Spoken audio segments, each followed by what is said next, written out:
Shalom Bapak Ibu, saudara kasih dalam Tuhan, haleluya. Kita bersyukur untuk kasih setia dan pemeliharaan Tuhan hari demi hari dalam hidup kita.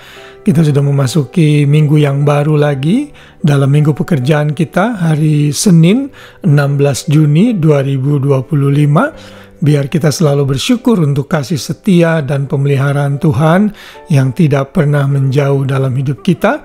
Setiap hari adalah anugerah yang mesti kita syukuri dan kita jalani dengan penuh sukacita dan semangat di dalam Tuhan, karena Tuhan selalu menyertai kita. Dan hari ini masih terus belajar tokoh-tokoh Alkitab. Kita di Perjanjian Baru belajar dari satu tokoh nabi terakhir di Alkitab yang disebut sebagai orang yang terbesar yang pernah lahir di muka bumi ini. Dan orang ini bernama Yohanes Pembaptis. Kita akan membaca di dalam Matius 11 ayat 11 yang berkata demikian. Aku berkata kepadamu, sesungguhnya di antara mereka yang dilahirkan oleh perempuan tidak pernah tampil seorang yang lebih besar daripada Yohanes Pembaptis, namun yang terkecil dalam kerajaan sorga lebih besar daripadanya. Saya beri judul renungan malam ini mengenai Yohanes Pembaptis yang berjudul Yohanes Pembaptis berani mati demi kebenaran.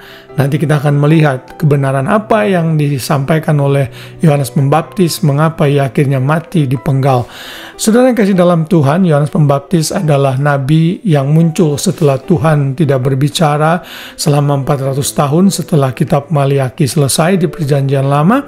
Lalu Tuhan menubuatkan akan lahir seseorang yang mendahului Mesias, yang mempersiapkan jalan bagi Mesias. Hal itu dicatat di dalam Yesaya dan juga di kitab Maliaki 700 tahun sebelumnya. Akhirnya Yohanes lahir, dan saat Yohanes lahir, Yohanes memiliki hidup yang sangat sederhana. Dia tinggal di padang gurun, dia hanya memakan belalang dan juga minum madu hutan. Yohanes Pembaptis hidup dengan sangat simpel sekali. Dan kita tahu melalui kesaksian kitab Injil, Yohanes Pembaptis adalah sepupu dari Tuhan Yesus yang mungkin usianya hanya berbeda sekitar 6 bulan karena ibunya Elizabeth dan Maria itu bersaudara. Dan kita tahu setelah Yohanes lahir, Yohanes menjalankan misi Tuhan untuk mempersiapkan jalan bagi Mesias. Yohanes Pembaptis menyatakan, bertobatlah, kerajaan Allah sudah dekat. Lalu Yohanes Pembaptis membaptis banyak orang, yaitu baptisan pertobatan, termasuk ia juga membaptis Tuhan Yesus. Tuhan Yesus dibaptis oleh Yohanes Pembaptis untuk menggenapi seluruh kebenaran, menjadi simbol akan kematiannya dan kebangkitannya suatu hari kelak, dan juga merupakan tahap pertama bahwa ia akan memulai pelayanannya, dan juga tentunya untuk mengidentifikasi dirinya dengan orang berdosa, bukan karena ia berdosa, tetapi orang berdosa butuh penyucian diri dari air dan roh, dan Tuhan Yesus sudah mencontohkannya.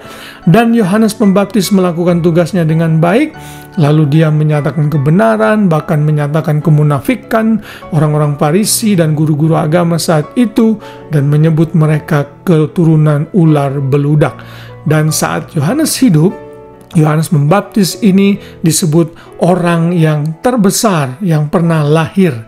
Namun kita yang terkecil dianggap lebih besar dari Yohanes Pembaptis. Ini menunjukkan bahwa saat kita beriman kepada Tuhan Yesus menempatkan kita di posisi yang terbesar di kerajaan sorga, melebihi dari Yohanes Pembaptis. Ini membuktikan hak privilege kita sebagai anak-anak Tuhan.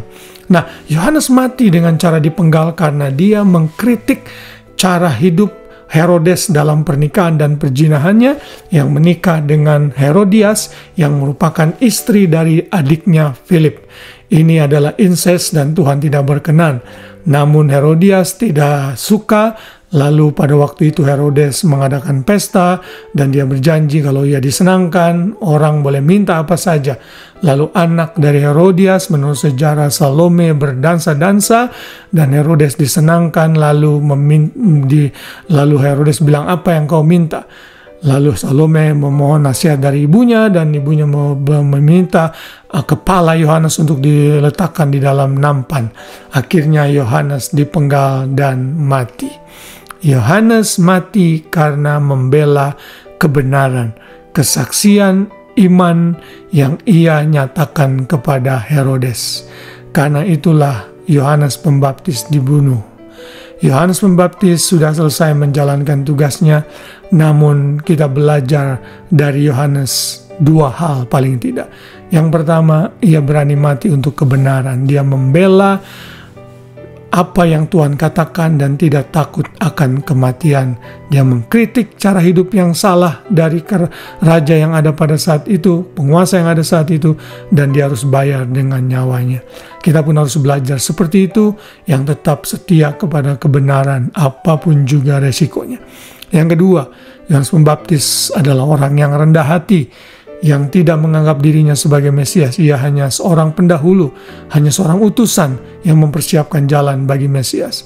Karena itu dalam Yohanes 3:30 ia berkata, ia yang mengacu kepada Yesus harus makin besar, tetapi aku harus makin kecil. Kita belajar simbol kerendahan hati dari Yohanes Pembaptis dan tahu tugas dan tanggung jawabnya di mana ia tempatkan. Kiranya kita juga belajar dari tokoh Yohanes Pembaptis. Kalau kita ditempatkan sebagai staf, sebagai bawahan, wakil gembala, pengerja, setia saja.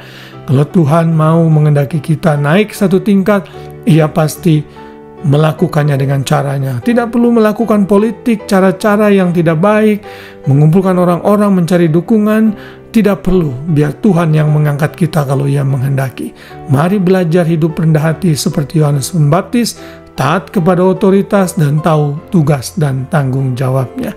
Kiranya renungan singkat ini yang menggambarkan tokoh Yohanes Pembaptis mengingatkan kita, menguatkan kita untuk menjadi pribadi yang lebih baik lagi dalam hal berani membela kebenaran apapun resikonya, dan juga menjadi pribadi yang rendah hati. Selamat malam, selamat beristirahat. Biar damai sejahtera Kristus memenuhi hati dan pikiran kita sepanjang malam, sehingga kita bisa beristirahat dengan baik, tidur dengan nyenyak, dan besok pagi kita bangun dengan tubuh jiwa raga yang sehat, dengan rahmat Tuhan yang selalu baru tiap pagi. Tuhan Yesus memberkati kita semua. Shalom.